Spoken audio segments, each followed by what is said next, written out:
우리가 지난 시간까지 나사로의 부활을 보았습니다. 나사로가 있던 이 베다니는 예루살렘 주변의 외곽에 있던 곳이었는데 그 베다니의 소식이 예루살렘까지 전해지게 됩니다. 나사로가 죽은 나사로가 살아나는 놀라운 이적이 일어났다. 표적이 일어났다. 그 소식을 들은 즉시로 급하게 모인 모임 하나가 있습니다. 그것은 47절 말씀에 나오는 대제사장들과 바리새인들이 모여있는 공회, 바로 사내들인 공회입니다. 이 사내들인 공회의 특징이 있다면 그것은 그 성격이 아주 정치적이라는 것입니다. 바리새인도 종교인이고 제사장도 종교인인데 그들이 모이면 그 성격이 종교적이고 아주 신앙적일 것 같지만 그렇지가 않습니다. 아주 정치적이고 자신의 정치적인 의도를 종교적인 모습으로 잘 포장해서 행하고 있던 그런 모임이 사내들인 공회였습니다. 그도 그럴 것이 당시 지배층이었던 로마 정부와 부딪히지 않아야 했기 때문입니다. 당시 사내들인 공회는 이스라엘의 최고 권력이라고 할 수 있습니다. 행정이고 또 사법이고 종교가 모여있는 권력의 중심이었는데 이들의 목적 가운데 하나의 목표 가운데 하나가 로마와 부딪히지 않는 것입니다. 로마가 우려하는 것 중에 하나가 뭐냐면 피지배층에서 밀란이 일어나는 것, 이것이 아주 우려하는 것인데 만약에 일어나면 어떻게 하겠습니까? 로마에서 군대를 파견하고 그 밀란을 쑥대밭으로 만들 것입니다. 다 쓸어버리기 때문에 서로 상생을 해야 되는 것이고 서로 조심하는 것입니다. 우리가 너희에게 자치 기구를 허락할 테니까 너희 스스로 잘 다스리고 밀란이 일어나지 않도록 해라. 그리고 로마 총독이 세우는 사람이 바로 대제사장입니다. 어떤 사람 세우겠습니까? 정부와 잘 협력하는 사람, 로마의 반기를 들지 않은 사람을 세울 것입니다. 그렇기 때문에 이 대제사장을 중심으로 한 사내들인 공회의 성격은 친로마적인 성격이고 그래서 되도록이면 우리 또한 상생해야 되고 그들과 잘 협력해야 되기 때문에 정치적인 성격이 들어갈 수밖에 없는 것입니다. 그리고 그 모습을 종교적인 모습으로 잘 포장을 해서 그렇게 해서 이스라엘 백성들을 통치하고 다스리는 것입니다. 그런데 이런 상황에서 한 인물이 나타나서 사람들의 주목을 받는데 바로 예수라는 인물이 나타난 것입니다. 눈먼 자를 보게 했다더라. 심지어 죽은 자도 살렸다더라. 이런 소식들이 들려오고 한 사람만 말하면 무시하겠지만은 이제 그 증인들이 여러 명 일어나니까 도저히 무시할 수가 없는 상황이 된 것입니다. 우리에게 방하게 되는 이 인물을 우리가 어떻게 할까? 손 좀 봐야 되겠는데 하면서 오늘 모임이 시작된 것입니다. 48절입니다. 만일 그들 이대로 두면 모든 사람이 그를 믿을 것이요 그리고 로마인들이 와서 우리 땅과 민족을 빼앗아 가리라 하니, 이것이 바로 사내들인 공회가 우려하는 것 중에 하나입니다. 만약에 예수에 대한 인기가 치솟아서 사람들이 그를 중심으로 모이게 된다면, 그리고 명절과 같은 큰 날에 밀려나게 이러게 된다면 이것은 정말 큰일이다.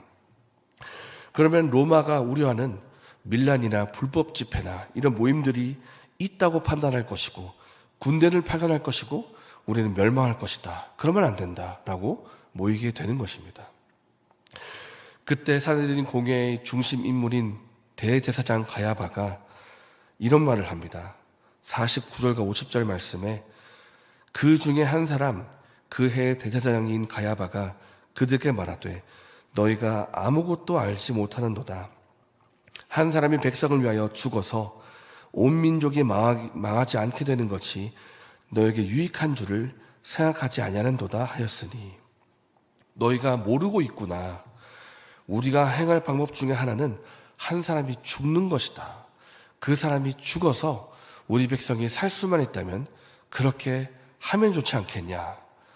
그래서 예수가 죽어야 된다, 그렇게 말하고 있는 것입니다. 여러분, 예수가 죽어야 된다라고 말하는 대제사장의 이 발언이 어떻게 들리십니까? 전혀 신앙적이지도 않고 종교적이지도 않습니다.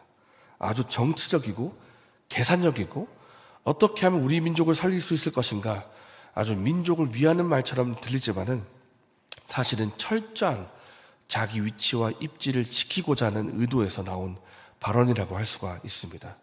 예수가 죽어야 밀란이 일어나지 않게 되고 그래야 우리 모임이 살게 되고 다 사는 것이다.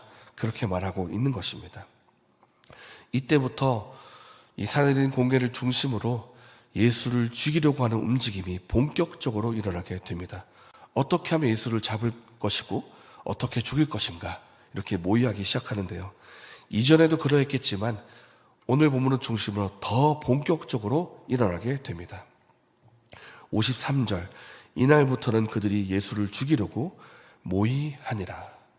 우리가 이 본문을 보고 있는데요. 우리가 이 오늘 본문을 통해서 두 가지를 발견하게 됩니다. 첫째는 예수님과 복음을 대적하는 무리가 있다는 것입니다. 어둠과 악의 수족이 되어서 하나님의 뜻과 정반대편의 선자들이 있다는 것입니다.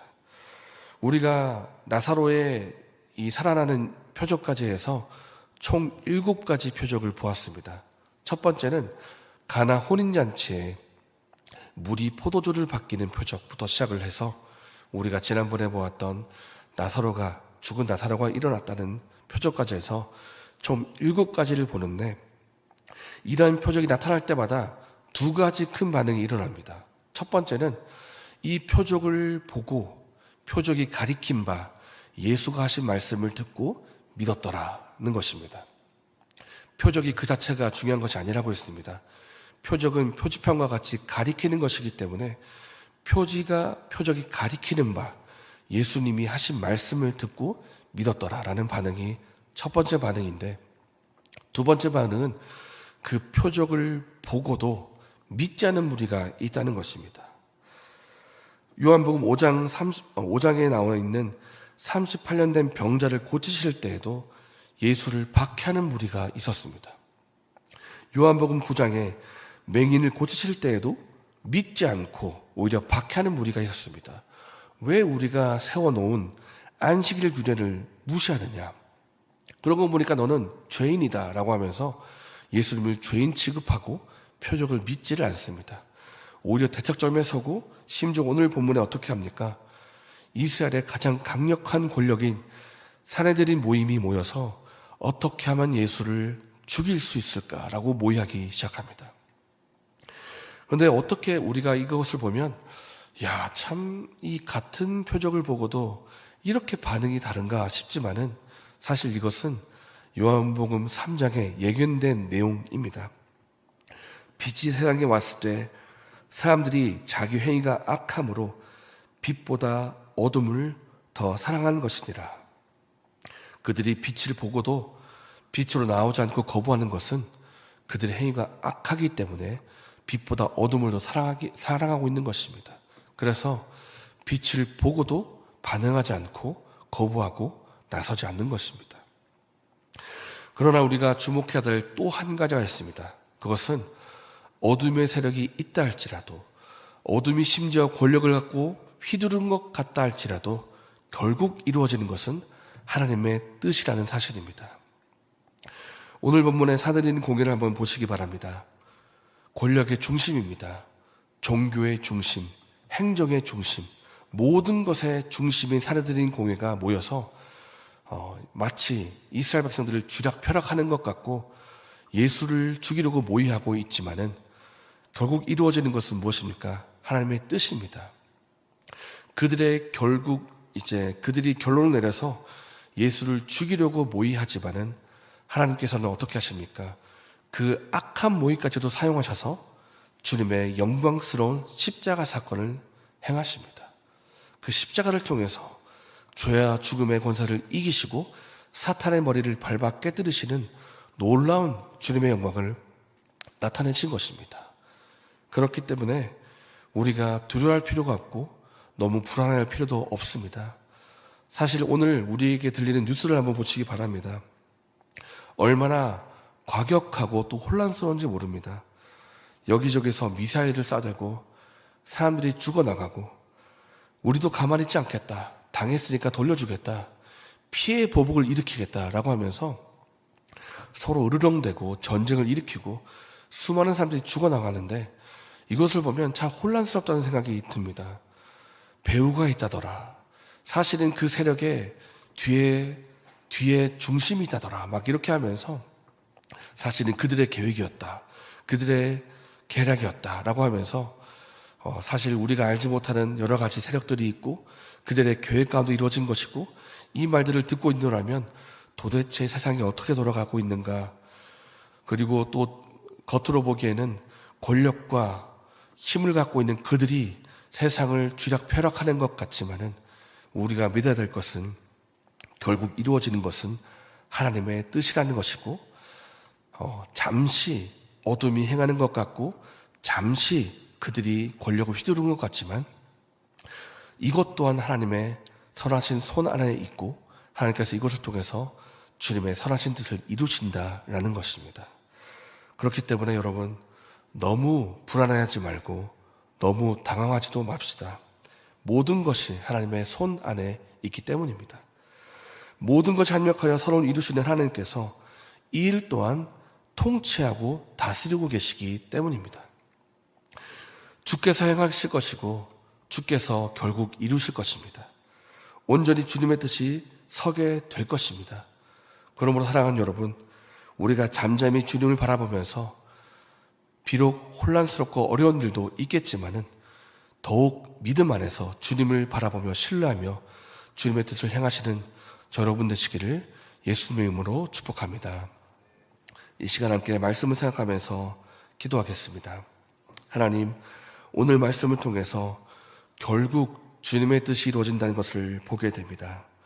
모든 것이 하나님의 손 안에 있음을 알게 하시고 나 또한 주님의 품과 주님의 뜻 안에 거하면서 순종하면서 잠잠히 주님을 따르게 하여 주시옵소서. 이렇게 기도하시고 개인적인 제목을 하신 후에 자유롭게 돌아가시겠습니다.